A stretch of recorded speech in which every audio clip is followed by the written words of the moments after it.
salue tous au nom de Jésus-Christ. Je vous transmets aussi les salutations de la sœur Rebecca à partir de Lufu.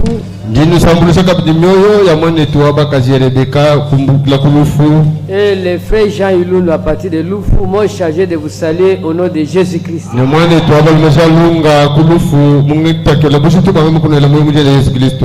Il y a le pasteur Nemo à partir de Kinshasa, m'a chargé de vous saluer, et le pasteur Rodin au nom de Jésus-Christ. Le pasteur Christophe à partir de Miabi. Vous saluez aussi au nom de Jésus-Christ. Le frère Didier à partir de Mbujimaï, vous saluez au nom de Jésus-Christ. Il y a aussi le pasteur Paulin Kalonji à partir de Kamako, vous saluez au nom de Jésus-Christ.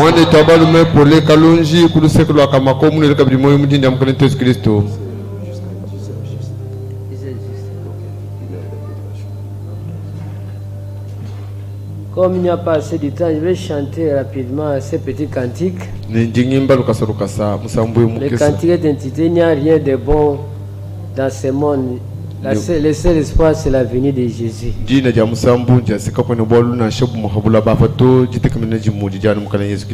a rien de bon d'espoir dans ce monde. Il n'y a rien de bon d'espoir dans ce monde. Le seul espoir, c'est la venue de Jésus. Oh, le seul espoir, c'est la venue de Jésus. Oh, le seul espoir, c'est la venue de Jésus.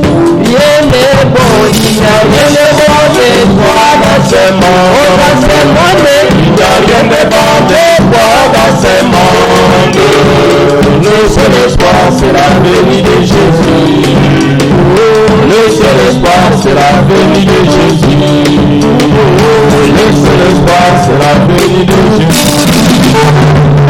La bonne vie, c'est cachée en Jésus. La bonne vie, c'est cachée en Jésus. Le seul espoir, c'est la venue de Jésus. Le seul espoir, c'est la venue de Jésus. Le seul espoir, c'est la venue de Jésus. Oh, la bonne vie, c'est cachée en Jésus. La bonne vie, c'est cachée en Jésus. Le seul espoir, c'est la venue de Jésus. Le seul espoir, c'est la venue de Jésus. Le seul espoir, c'est la venue de Jésus.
Amen. Amen. Nous pouvons nous lever pour la lecture de la parole. Nous allons prendre le livre d'Ecclésiaste chapitre 12. Nous allons commencer le premier verset. Nous allons sauter et nous prenons le verset 15. Dans Ecclésiaste chapitre 12, le premier verset dit ceci. Jeune homme, réside-toi dans ta jeunesse. Livre ton cœur à la joie pendant les jours de ta jeunesse. Marche dans les voies de ton cœur et selon le regard de tes yeux. Mais sache que pour tout cela, Dieu appellera un jugement. Verset 15. Écoutons la fin du discours. Crains Dieu et observe ses commandements. C'est là ce que doit tout homme. Car Dieu amènera toute œuvre en jugement au sujet de tout ce qui est caché, soit bien, soit mal. Genèse 2. Nous prenons le verset 15. Nous lisons comme ceci. L'Éternel Dieu prit l'homme et le plaça dans le jardin d'Éden pour le cultiver et pour le garder. L'Éternel Dieu donna cet ordre à l'homme. Il pourra manger de tous les arbres du jardin, mais il ne mangera pas l'arbre de la connaissance du bien et du mal. Car le jour où tu en mangeras, tu mourras. S'il y a quelqu'un qui m'a parlé, s'il y a quelqu'un qui parle, s'il y a quelqu'un qui m'a parlé, c'est s'il y a quelqu'un qui m'a béni, s'il y a quelqu'un qui béni, s'il y a quelqu'un qui m'a béni, oh, s'il y a quelqu'un qui console, s'il y a quelqu'un qui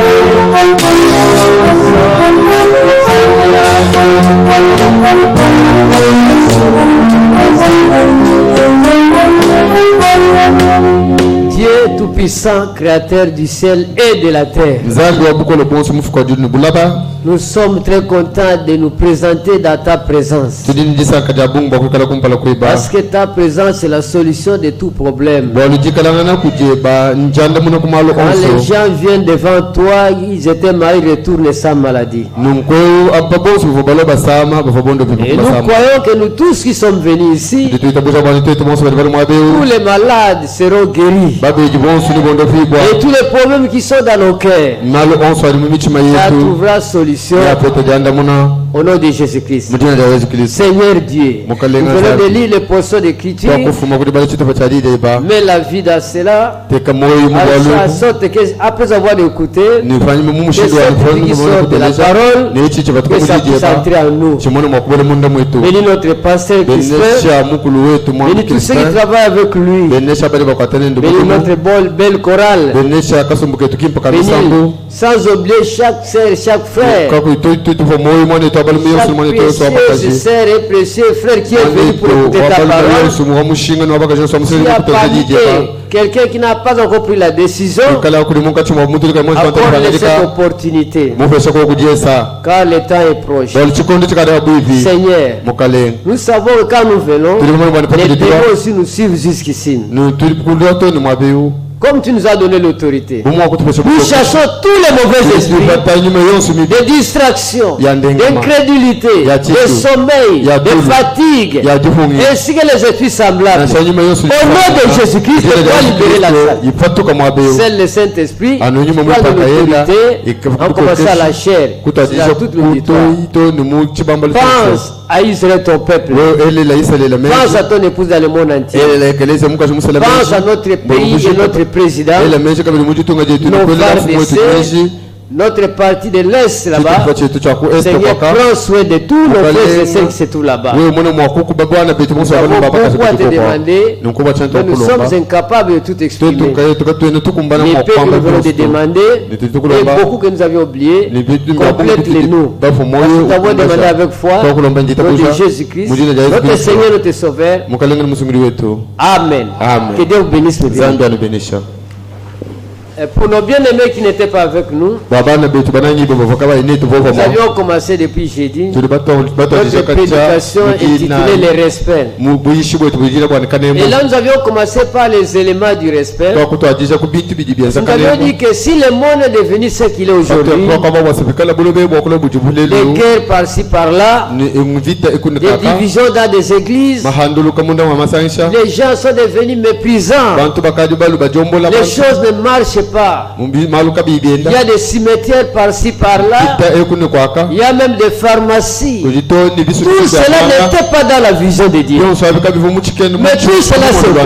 C'est la conséquence du manque du respect à la parole. Parce que nous dit que quand Dieu a créé l'homme à son image, à l'image de Dieu, c'est que Dieu voulait que l'homme puisse vivre selon la pensée de Dieu. Mais quand notre prédicateur est venu, avec la même parole que Jésus a prêché, mais il a ajouté quelque chose là-bas. Il dit que le jour où vous mangez, vous ne mourrez pas. Et cette ajoute-là, c'est ce qui a causé la mort dans le monde entier. C'est pourquoi Dieu voit toutes ces choses-là. Il a écrit sa lettre. Il a mis sa signature dans Apocalypse chapitre 22. Verset 18, 19, 20. Il a insisté qu'on ne puisse pas ajouter et retrancher à sa parole. Parce que la première personnalité qui était entrée dans le jardin, quand il a ajouté la parole de Dieu, et ça a causé la mort, ça a causé des hôpitaux, toute cette dislocation de la terre que nous voyons, le monde est devenu impossible à supporter. C'est pourquoi nous pouvons dire, n'aimez pas le monde, même les choses qui sont dans le monde. Pourquoi? Parce que le monde est déjà pourri. On a ajouté et on a retranché la parole. C'est ce qui a déformé le monde. Alors nous avions dit ceci, pour qu'il y ait respect. Il y a trois éléments fondamentaux. Et nous avons commencé le premier élément qui était la considération. Nous avions dit dans 1 Thessaloniciens, il fallait reprendre encore cela. Cela est nécessaire. Dans 1 Thessaloniciens chapitre 5, nous lisons le verset 12. La Bible nous dit quelque chose. C'est un rappel. Parce que voyant ce qui était au commencement, mais cela ne se passe pas maintenant. Parce que Dieu nous demande de pouvoir nous retourner à ce que nous avions eu au commencement. Au commencement c'était quoi? Au commencement c'était la parole. Oui, mais bien mes frères et sœurs, ici dans 1 Thessaloniciens, au chapitre 5, Dieu nous dit quelque chose là-bas. 1 Thessaloniciens chapitre 5, le verset 12 dit ceci. Nous vous prions, frères, d'avoir de la considération pour ceux qui travaillent parmi vous, qui vous dirigent dans le Seigneur et qui vous exhortent. La Bible dit, ayez pour eux beaucoup d'affection. La Bible n'a pas ayez pour vous l'affection seulement. Mais quand il insiste, il met l'adverbe beaucoup. C'est-à-dire, c'est de quoi il est question. Il dit, ayez pour eux beaucoup d'affection. Mon frère, ma soeur, quand le diable te dit, mets-toi là-bas, et tu commences à bouder, là tu as boudé contre Dieu. Parce que c'est Dieu qui l'avait placé pour faire ce travail-là. Quand le pasteur donne un mot d'ordre dans l'église, vous déshonorez à cela, vous déshonorez à Dieu. Parce que c'est les avez placés. Oui, mes bien-aimés frères et sœurs, c'est une nécessité absolue. Pourquoi Dieu insiste pour cela? Parce que quand on a causé le manque du respect dans les jardins de Dieu, ça a causé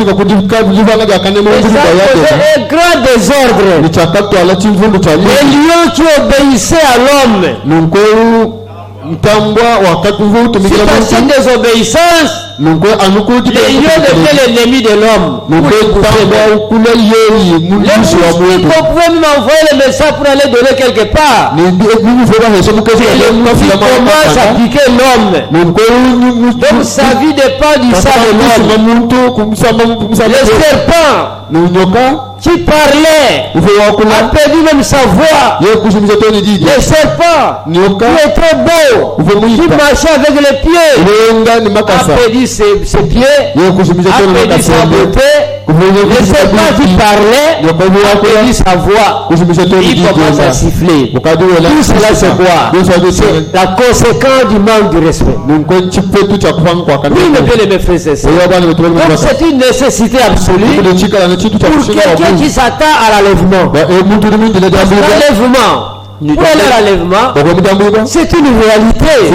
Mais cette réalité est liée à la parole de Dieu. Quand vous ne respectez pas la parole de Dieu, vous ne serez pas aussi enlevé. Même le baptême du Saint-Esprit, il a donné le commandement. Dieu ne peut pas donner le Saint-Esprit à n'importe qui. Selon Actes chapitre 5, le verset 32, la Bible dit que Dieu ne donne le Saint-Esprit qu'à celui qui obéit à sa parole.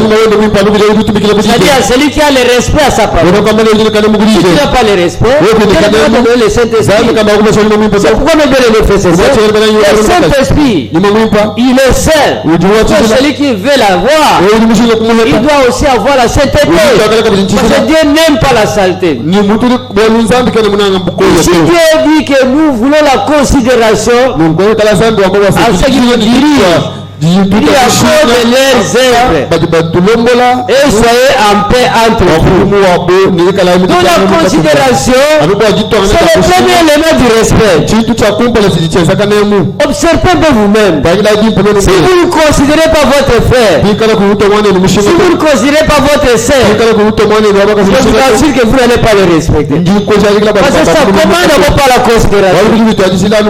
Le respect c'est quoi? On doit respecter quelqu'un. C'est quoi? Vous avez dit que ce n'est pas l'élever, ce n'est pas aussi la baisser, mais le considérer à sa juste place, c'est-à-dire le considérer à son honneur.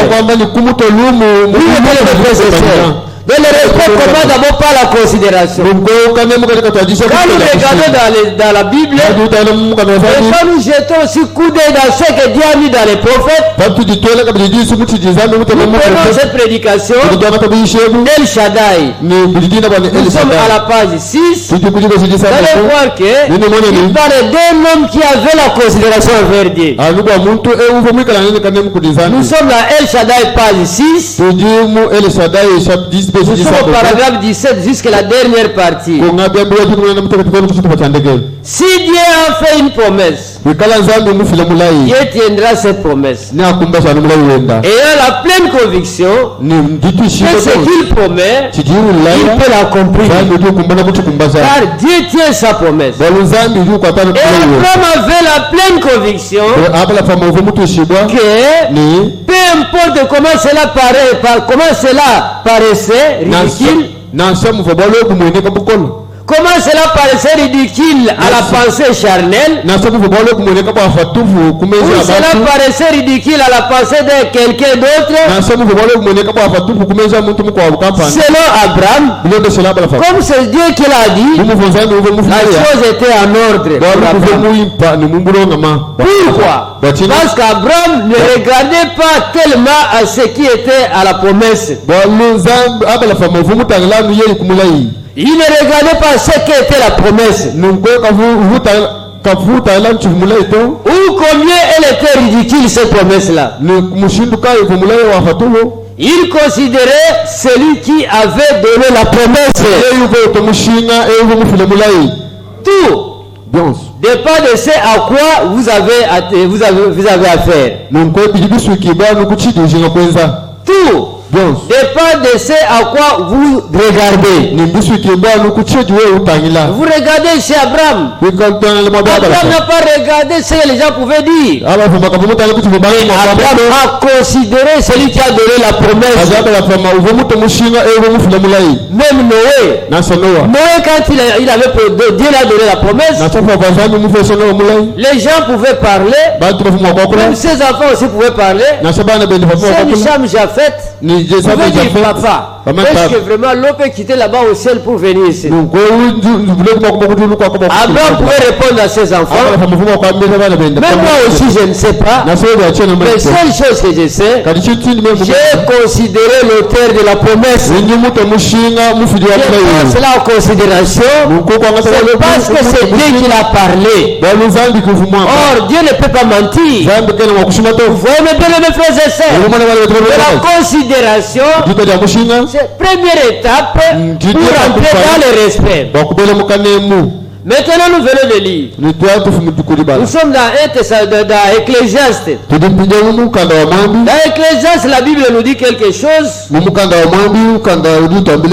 sommes dans Ecclésiaste chapitre 12. Et verset 15 nous dit ceci. Écoutons la fin du discours. Mais si on n'a pas beaucoup à commenter, la dernière chose c'est ça, c'est que la Bible nous dit ici. Écoutons la fin du discours. Regarde et observe ce commandement. C'est là ce que tout doit faire tout homme. Donc tout homme est appelé à craindre Dieu. Car Dieu amènera toute œuvre en jugement. Au sujet de tout ce qui est caché, soit bien, soit mal. Amen. Amen. Oui, mes bien-aimés frères et sœurs, le deuxième élément pour qu'il y ait le respect, c'est la crainte. La crainte aussi, c'est une nécessité absolue pour qu'il y ait le respect. Mais qu'est-ce que signifie craindre Dieu? Craindre Dieu, ce n'est pas avoir peur de Dieu. Non, mon frère, non, ma sœur. Dans cette prédication, le respect, son paragraphe 48, nous lisons comme ceci. Eh bien, nous sommes au paragraphe 48. La conclusion de tout ce qui a été dit, nous commençons au paragraphe 47. La conclusion de tout ce qui a été dit, c'est la crainte de Dieu. Vous ne pouvez pas avoir du respect tant que vous n'avez pas de la crainte. Vous devez avoir la crainte de Dieu. Salomon dans les Proverbes a même dit cela. La crainte de Dieu est le commencement de la sagesse. Ici la crainte de Dieu, quand nous prenons dans Proverbe chapitre 9, on prend d'abord Proverbe chapitre 8 verset 13. La Bible explique ce que c'est la crainte de Dieu. Comme a dit la crainte de quelqu'un, ce n'est pas avoir peur de lui. Craindre Dieu aussi, ce n'est pas avoir peur de Dieu. Mais craindre Dieu, voilà, la Bible explique ça ici. Proverbe chapitre 8, le verset 13 nous dit ceci. La crainte de l'Éternel, c'est la haine du mal. Alléluia. Oui, mes bien-aimés frères et sœurs, craindre Dieu, c'est haïr ce que Dieu a interdit. Le mal, c'est ce que Dieu nous a interdit de faire.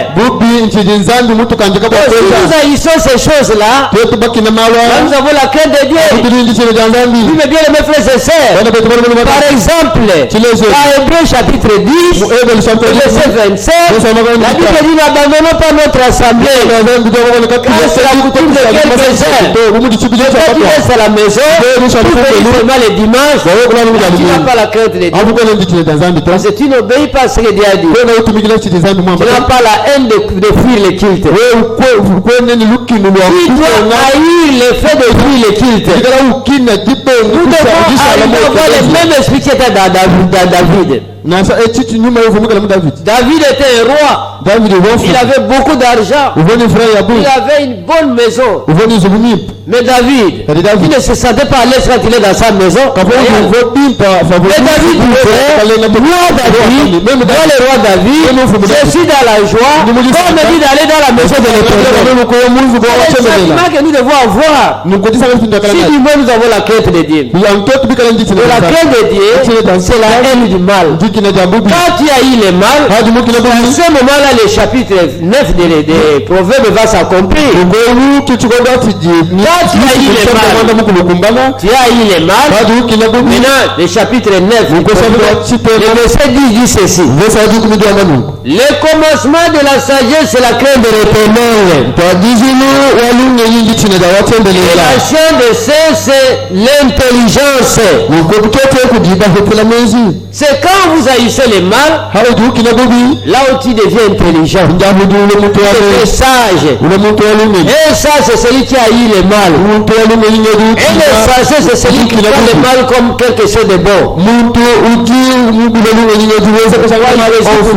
Jésus pouvait dire dans Matthieu, malheur à celui qui appelle mal bien et bien mal. Votre frère a mal agi, vous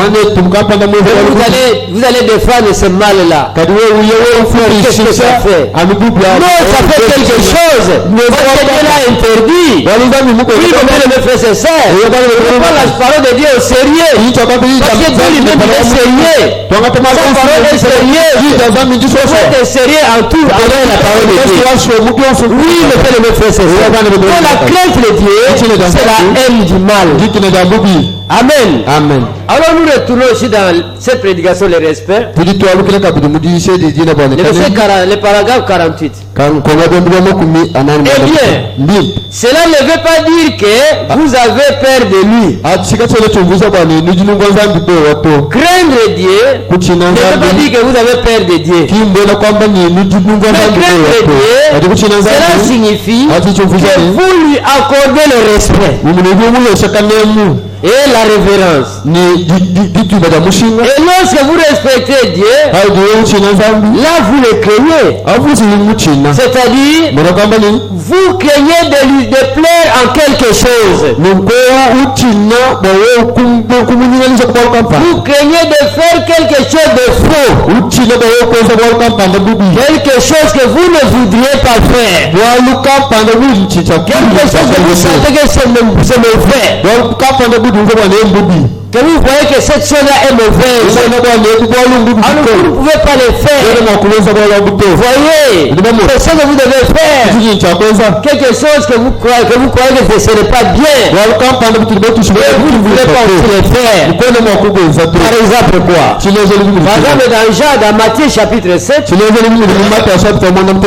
Dans Matthieu chapitre 7. Nous prenons seulement le verset 12. Parce que les gens connaissent seulement Matthieu chapitre 7 verset 7. Là où Dieu dit demandez, le vous donnera, cherchez, vous trouvez. Les gens les dénominationnels aiment ça seulement. Demandez et cherchez, vous trouverez. Et ce qui nous intéresse, c'est le verset 12. Tout ce que vous voulez que les hommes fassent pour vous, faites-le de même pour eux. C'est la loi et les prophètes.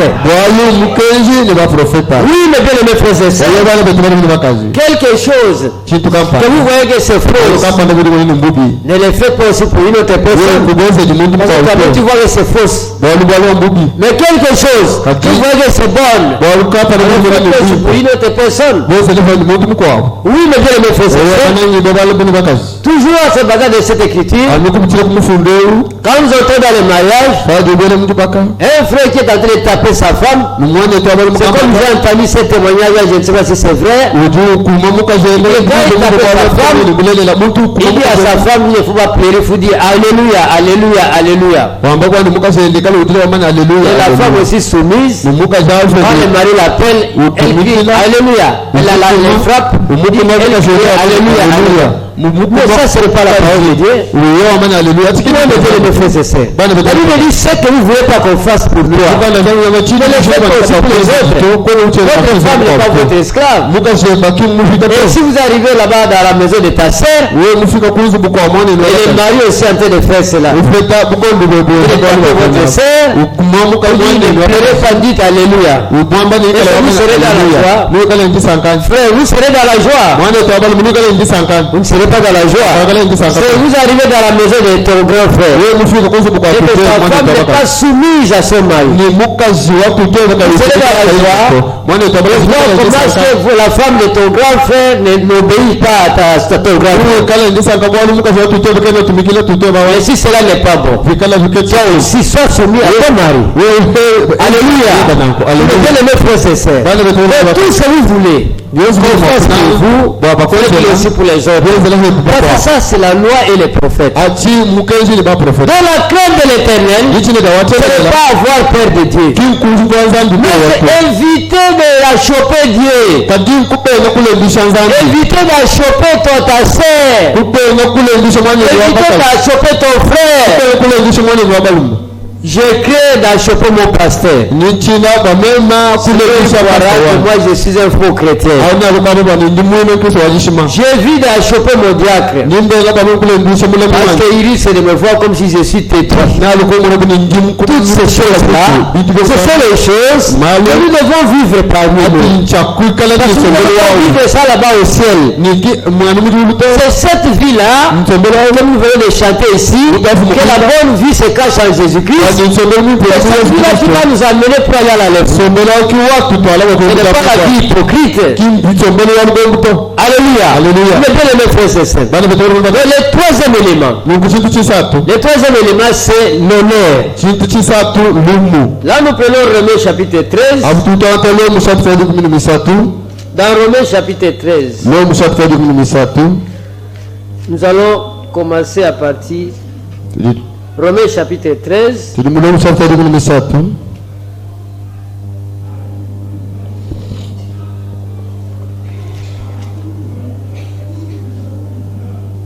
Oui. Nous prenons à partir du verset 7. Rendez à tous ce qui les réduit. Commençons d'abord le premier verset. Que toute personne soit soumise aux autorités supérieures. Car il n'y a point d'autorité qui ne vienne de Dieu. Et les autorités qui existent ont été instituées par des dieux. C'est pourquoi celui qui s'oppose à l'autorité résiste à l'ordre que Dieu a établi. Et ceux qui résistent attireront une condamnation sur eux-mêmes. Ce n'est pas pour une bonne action, c'est pour une mauvaise que les magistrats sont à redouter. Dieu a mis les magistrats. Il a permis qu'il y ait des magistrats. C'est pas s'il y a de mauvaises actions sur la terre. S'il n'y avait pas de mauvaises actions, il ne peut pas avoir de magistrats. Ils sont là pour juger les gens qui commettent des actions. Vêtu, ne pas craindre l'autorité. Fais le bien. Là tu es libre. Et tu auras son approbation. Les magistrats et serviteurs de Dieu. Pour ton bien. Les magistrats et serviteurs de Dieu pour ton bien. Quand ils jugent bien, pas les magistrats de ce monde, la chemise rouge la chemise qui est rouge, les magistrats vont défendre que la chemise était verte. À cause des 100 $ qu'on l'a donné, il va changer la version pour des femmes. Je ne parle pas de notre magistrat frère Bernard. Le magistrat de ce monde, il fait les choses avec des magouilles. Alléluia. Les magistrats étaient serviteurs de Dieu. Mais si tu fais le mal, alors crains. Car ce n'est pas en vain qu'il porte l'épée. Étant serviteur de Dieu, pour exercer la vengeance et punir celui qui a fait du mal. Voilà le rôle de magistrat. Quand on a les Kuluna, parce qu'ils ont mérité cela. Il est donc nécessaire d'être soumis. Non seulement par crainte de la punition, mais encore par motif de conscience. C'est aussi pour cela que vous payez les impôts. Parce qu'un enfant de Dieu doit payer l'impôt. Parce que la Bible dit, dans Matthieu chapitre 22, verset 15 à 22, vous avez vu, rendez à César ce qui est à César, et à Dieu ce qui est à Dieu. Un enfant de Dieu, il doit être en ordre avec la loi de l'État et en ordre aussi avec Dieu. Il y a deux lois que nous devons obéir. Il y a la loi de Dieu et la loi de notre pays. Oui, mais bien les frères et sœurs. C'est aussi pour cela que vous payez les impôts. Car les magistrats sont les ministres de Dieu, entièrement appliqués à cette fonction-là. Écoutez maintenant, le verset 7. Rendez à tous ce qui les réduit l'impôt à qui vous devez l'impôt, les tribus à qui vous devez les tribus, la crainte à qui vous devez la crainte, l'honneur à qui vous devez l'honneur. Amen. Notre Dieu doit être honoré. Nous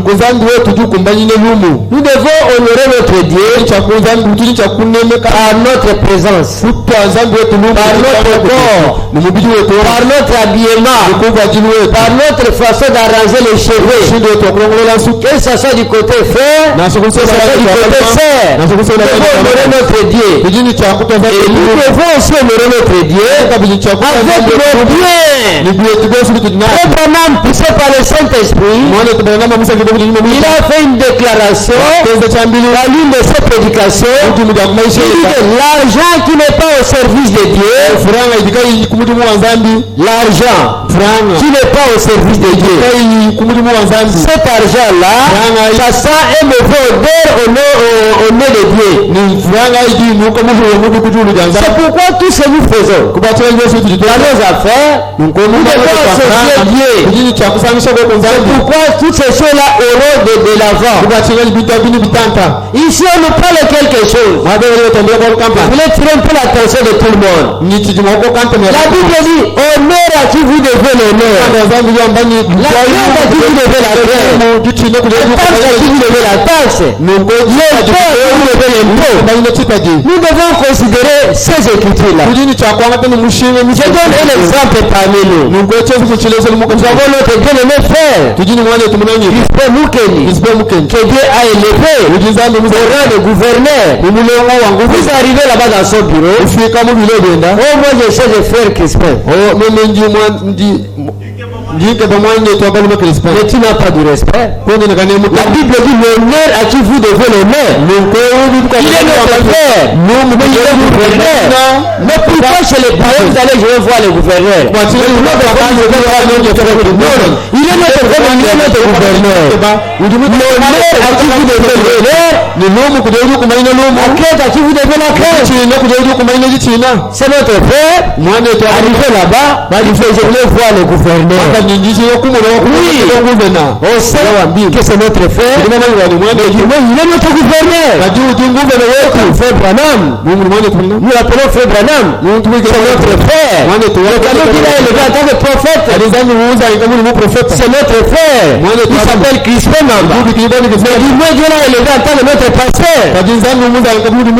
Oui, c'est notre frère. Il s'appelle Bernard. Il est notre diacre. Toutes ces petites choses-là, c'est nécessaire dans le royaume des cieux. Parce que la Bible dit, dans Luc chapitre 16, disons cela, mes bien-aimés frères et sœurs, le respect c'est une nécessité absolue. On ne peut pas avoir du respect s'il n'y a pas la considération, s'il n'y a pas la crainte, et s'il n'y a pas aussi l'honneur. Oui, mes bien-aimés frères et sœurs, c'est très important. Dans Luc chapitre 16, nous prenons le verset 9. Nous commençons au verset 10 pour gagner du temps. Luc chapitre 16, verset 10. Celui qui est fidèle dans les moindres choses est aussi dans les grandes. Et celui qui est injuste dans les moindres choses est aussi dans les grandes. Sinon, vous n'avez pas été fidèle dans les richesses injustes, vous confierez les véritables richesses. Et si vous n'avez pas été fidèle dans ce qui est à autrui, il vous donnera ce qui est à vous. Amen. Amen. Donc nous devons être fidèles même à des petites choses. Nous devons examiner toutes choses. Chacun doit s'examiner. Les actes qu'il est en train de poser jour et nuit. N'examinez pas les actes d'autrui. Examinez d'abord tes propres actes. Pour voir si à ce moment-là tu es dans la foi. Parce qu'il y a des gens, il est dans la foi seulement quand il est à l'église. Quand il retourne à la maison, la foi disparaît. Cette foi-là n'existe pas. Dieu nous donne la foi, une foi pour toujours. Et nous devons pratiquer à tout moment. Et la foi ne regarde pas aux circonstances. La foi regarde à Jésus-Christ. La foi, tout le toujours regarde à Jésus. Et la foi considère l'auteur de celui qui a donné la parole. Oui, mes bien-aimés frères. La foi, c'est la considération. Oui, mes bien-aimés frères, c'est ça. Non, si nous n'avons pas de considération dans les petites choses, même les grandes choses, nous n'amourons même pas. C'est pourquoi, mes bien-aimés frères et sœurs, notre Dieu, c'est le Dieu de sa propre parole.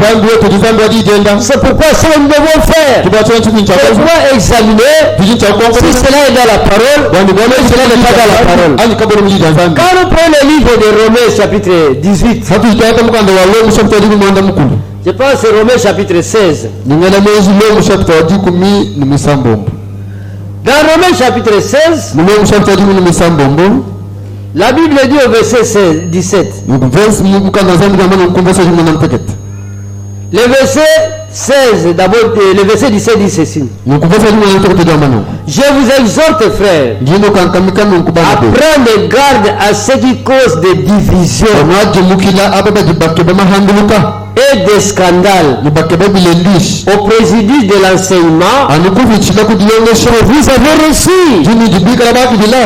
Au commencement, l'enseignement est de réprimander les divisions. Au commencement, il n'y avait pas de division. Votre porte a bien souligné. Il dit de ce que vous aviez entendu. Mais qu'est-ce qu'il dit encore? Il continue de dire ceci.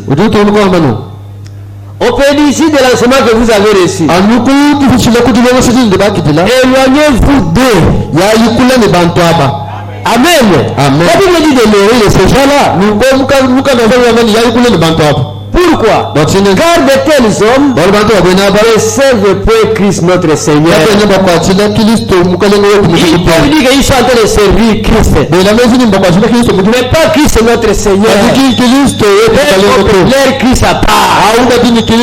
Christ qui contredit la parole. Nous avons un seul Christ. Le Seigneur Jésus-Christ. Voyez, ces gens-là ne servent pas notre Seigneur Christ. Mais ils servent leur propre ventre. Et par des paroles douces et plateuses, ils usent le cœur des simples. Amen. Amen. Ça c'est la parole de Dieu. Éloignez-vous de ce corps de division. Mais qu'est-ce que la Bible dit à propos de cela? Nous sommes dans Hébreux chapitre 2. Hébreux chapitre 2. Les 3 premiers versets. La Bible dit ceci. C'est pourquoi nous devons autant plus nous attacher aux choses que nous avions entendues. Alléluia. Alléluia. En d'autres termes, nous devons prendre considération à ce que nous avions entendu. C'est pourquoi nous devons autant plus nous attacher aux choses que nous avions entendues. Pourquoi? De peur que nous ne soyons emportés loin de ces choses-là. C'est pourquoi il est dit, un frère, si vous avez une question à poser, posez à votre berger. Vous voulez voyager, vous voulez voir les bergers. On ne l'informe pas. Joseph. Il est déjà parti là-bas à Canaan. Il informe le passé. Alors, pasteur Christophe, moi je suis déjà envoyé pour Canaan. Ça, ce n'est pas de cette façon-là que ça se passe. On vient causer avec le pasteur. Une prière qu'il va mettre. Il y a aussi des indications à donner. Il y a des fois comme ça, voyageant sans même dire au berger. Le frère a embrassé de fausses doctrines. Quand il est parti sans être conduit, a péché d'une prédire être conduit. Celui qui s'attend à l'enlèvement, il doit être conduit. Mais s'il n'est pas conduit, il n'est pas une brebis. Parce que c'est la brebis qu'on conduit. Alléluia. Il s'est dit que nous devons nous attacher à ce que nous avions entendu au commencement. Que nous puissions aller loin de ces choses. Est-ce que vous suivez? La Bible dit que car si la parole annoncée par des anges a eu des effets, si la parole a eu son effet, et si toute transgression, et toute désobéissance, toute manque de respect, toute manque de considération a reçu une juste rétribution, comment échapperons-nous?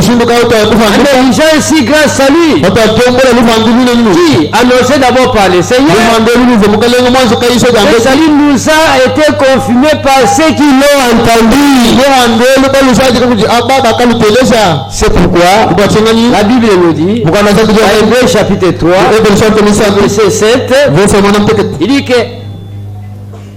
c'est pourquoi. Voilà ce que dit le Saint-Esprit. Aujourd'hui, si vous entendez sa voix, n'endurcissez pas votre cœur. En d'autres termes, si vous entendez sa voix, considérez cela. Là, vous aurez la vie. Mes frères et sœurs, dans Proverbe chapitre 4, Proverbe chapitre 4, le verset 22, commençons au verset 21. Quel est le conseil que Dieu nous donne? Commençons au verset 20 jusqu'au verset 22. Mon fils, Sois attentif à mes paroles. Prête l'oreille à mes discours. Qui ne s'éloigne pas de tes yeux. Garde-les dans les fonds de ton cœur. Écoutez, car c'est la vie pour ceux qui les trouvent. Car c'est la vie pour ceux qui les trouvent. C'est tout quoi? C'est ça la vie. C'est encore quoi? Car c'est la vie pour ceux qui les trouvent. C'est la santé pour tout le corps. La parole de Dieu donne une bonne santé. Même dans Proverbe chapitre 3, le verset 7 et le verset 3 et 8. Ne sois point sage à tes propres yeux. Crains l'Éternel et détourne-toi du mal. Écoutez le verset 8. Ce sera la santé pour tes muscles et un rafraîchissement pour tes os. Honore l'Éternel avec tes biens et avec les prémices de tout ton revenu. Alléluia. Notre Dieu ne nous a pas laissé comme cela. Quand Dieu a parlé dans tous les sens, dans tous les domaines, Dieu nous a instruits. Quand Dieu a créé les arbres, il a dit que chaque arbre doit se produire selon son espèce. Mais là, la Bible dit, quand Dieu a créé toutes les choses, il a dit que tout est bon. Mais maintenant, mes bien-aimés frères et sœurs, ces choses que nous faisons à l'encontre de la parole de Dieu. Maintenant, tu viens, tu coupes l'arbre. Tu coupes les feuilles d'arbre sans même but. Mais ce n'est pas normal. L'arbre est en train de regretter. Pourquoi tu l'as coupé sans but? Tu le coupes pour construire, c'est normal. Tu coupes les feuilles pour emballer quelque chose, c'est normal. Mais tu jettes, tout ça. Non. Il faut avoir du respect même dans la nature. Respect envers la nature de Dieu. Oui, mais bien aimés frères et sœurs, ça nécessite aussi le respect. Nous devons prendre les choses au sérieux. Pour savoir comment agir dans tel domaine ou dans tel domaine. Nous avons le respect dans tous les sens. Quand nous prenons Proverbe chapitre 27, nous sommes dans Proverbe. Prenons Proverbe chapitre 23. Oui, nous sommes dans Proverbe chapitre 23. Les deux premiers versets. La Bible dit ceci. Si tu es à table avec un grand, est-ce que vous me souvenez bien les bien? Dieu exige le respect dans tous les domaines. Dans tous les sens. Dans notre vie entière. Mener cette vie avec du respect. Nous devons considérer tout ce que Dieu nous a dit dans sa Bible. Et nous devons le prendre au sérieux. Le prendre au sérieux, c'est-à-dire nous devons le vivre comme il nous a recommandé. Si tu es à table, dans le Proverbe chapitre 23, verset. Si tu es à table avec un grand, fais attention à ce qui est devant toi. Et si vous me suivez, mets un couteau à ta gorge. Le couteau tu coupes ici, non. Surveille, maîtrise ton sentiment devant la nourriture. Quand tu es devant un grand, ne fais pas n'importe quel geste. Soyez prudent quand vous mangez avec les grands. Est-ce que vous me suivez? Ici les grands, notre grand est là. Il y a des ministres, tout ça sont les grands. Quand vous mangez avec eux, c'est la table avec le pasteur. La viande, toi directement, Ça, il faut avoir du respect. Comment est-ce que Dieu ne fait pas nous perdre, même dans les petites choses? On peut dire que celui qui n'est pas fidèle dans les petites choses, il va l'être même dans les grandes. C'est pour nous veiller beaucoup dans notre vie. Les gestes que nous sommes en train de faire, notre façon de parler, je fais l'enlèvement, arranger les cheveux. Oui, mais quand je suis à table avec un grand, comment est-ce que je dois me comporter?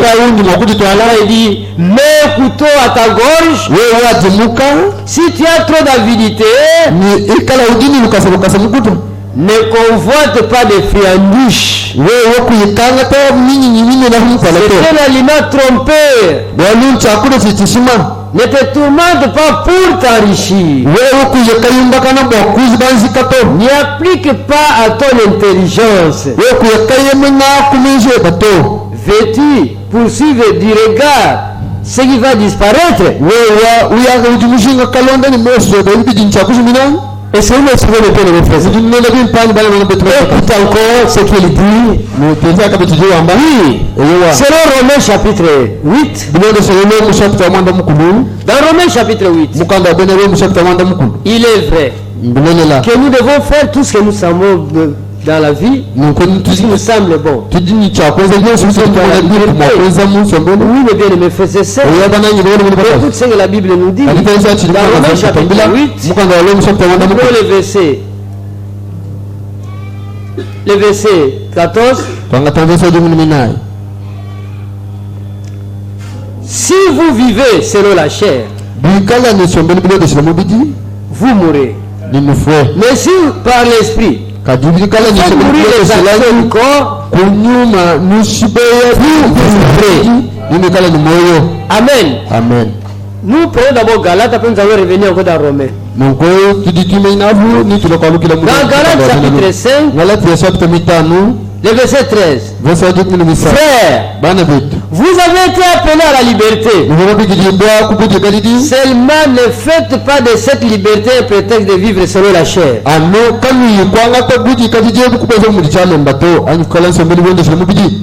Mais rendez-vous par la charité, les uns aux autres. Amen. Amen. Nous ne pouvons pas vivre selon la chair. Malgré nous sommes appelés à vivre dans la liberté, mais ne faisons pas de cette liberté un prétexte de vivre selon la chair. Dans Romains chapitre, avant d'arriver dans Romains, nous retrouvons un peu dans Proverbe là où nous étions. On dit que ne faites pas ce qui nous semble bon, même si cela dépasse la parole. Les limites de la parole. Nous sommes libres, mais ne vivons pas selon la chair. C'est dans Proverbe chapitre 23 verset 10. Ne déplace pas la borne ancienne. Ne déplace pas la borne ancienne et n'entre pas dans les champs de l'orphelin, car leur vengeur est puissant. Il défendra leur cause contre toi. Je reprends la première partie. Ne déplace pas la borne ancienne. La borne ancienne ici, c'est la parole de Dieu. Nous vivons dans la chair. Oui. Mais nous devons vivre selon l'esprit. Parce que ceux qui sont connus par l'esprit, ce sont ceux qui sont appelés enfants de Dieu. Amen. Amen. C'est pour le bien de mes frères et sœurs. Chacun de nous doit contrôler ses actions. Comment il vit. Voyez, à ne pas choper quelqu'un. Alors ici nous voyons que pour avoir du respect, il faut avoir la crainte, il faut avoir la considération pour honorer quelqu'un. Amen. Amen. Nous prenons un peu le respect. Eh bien, cela ne veut pas dire, nous sommes paragraphe 48, cela ne veut pas dire que vous avez peur de lui. nonkonga byambiwa makumyana ni mwanda mukulu ati Mais là, vous lui accordez le respect. kaji kilesa kwa lumu ni Et lorsque vous respectez kanzambi uli muchina vous craignez de lui déplaire à quelque chose. nonkokono zinga kumubunga musopolo kampanda to Vous craignez à faire quelque chose de faux. ushiguchile bayo kwenza kwa lukampanda Quelque chose que vous ne voudriez pas le faire. wa lukampanda butu kwa muzinga mwakonzo Par exemple, je crains ma mère. nonkuchileze nyinchi Je crains de pouvoir faire quelque chose qui pourra échapper ma mère. nyinchi na kwa mukwenza kwa lukampanda bujimwa kule musabamwani nyinchi na mukazayi Je crains ma femme. nyinchi na Je mukazayi crains de poser un acte qui pourra échapper ma femme. nyinchi na kwa kwenza chenza kampanda Ça l'amener à croire que mon mari ne m'aime pas. umutwala bwakugwe kwamba Je crains mon mari. Je crains de causer un acte qui pourra faire que mon mari puisse croire que ma femme n'est pas soumise à lui. jinchina bakwenzera mbayani balukampanda kwanikali kumona kuni mulume mukazanye kimunanga to ani mulume kimunanga to Je crains mon pasteur. jinchina Je crains de poser un acte devant lui. jinchina kwenza croire que ça ce n'est pas une bonne brebis. wa kalikuamba bane kimuna kuitabuza mulela to Je crains mon église. jinchina Je crains de poser un acte à la cité qui pourra échapper mon église. nuko jinchina bakwenza chenza kampanda Je crains tous les serviteurs de Dieu. Je crains de poser les actes jinchina pour faire voir les gens comme si nous ne sommes pas bien enseignés. jinchina bakwenza balukampanda bubi kujimwa kwekalembisha bantu kama nichele Je crains les gens de Chikapa. jinchina bantu bamuchikapa Je crains de poser les actes jinchina qui avant la vie kampanda qui pourraient faire croire aux gens de Chikapa que nous avec eux nous sommes les mêmes. wanibo kule jibika buzini twetu ndimomo Qu'est-ce qui signifie respecter Dieu? kweti jichumvile ni kulemeka zambi nchini Respecter Dieu tout d'abord, kunemeka zambi c'est respecter ses serviteurs. kwani kunemeka bene mudimu Quand vous respectez les serviteurs de Dieu, kwani unemeka vous respectez Dieu. au si unemeka zambi Amen. amen Ça c'est la première étape. ati La dernière étape, qu'est-ce qui signifie respecter Dieu? jichumvile ni kulemeka zambi nchini Et ainsi, lorsque nous sommes dans les respects paragraphe 53, nous sommes vers la fin là-bas. tujimpije kunkonga bamwe makumi atanu numisatu kundekelwako Lorsque vous respectez les serviteurs, chikondi chiji alors vous respectez Dieu. mune kama unemeka zambi Ainsi, Mungu lorsque je vous respecte chikondi chindi meme et kundekelwa que tu me respectes wewe et bone que nous nous respectons les uns les autres, tuwekanga na bamwe bako à ce moment-là nous respectons Dieu. chikondi ati tunemeka zambi Respecter Dieu, kunemeka zambi d'abord c'est respecter les serviteurs de Dieu. gambeji kunemeka bene mudimu bazambi Deuxièmement, respecter Dieu. kijibije Quand kunemeka moi je zambi te respecte, nukufanya meme toi kunemeka aussi tu me respectes. wewe bone Nous nous respectons par nous. À ce moment-là, chikondi nous ati respectons Dieu. tunemeka zambi Amen. amen M'a sauvé, Jésus, Jésus m'a sauvé. Je m'excuse.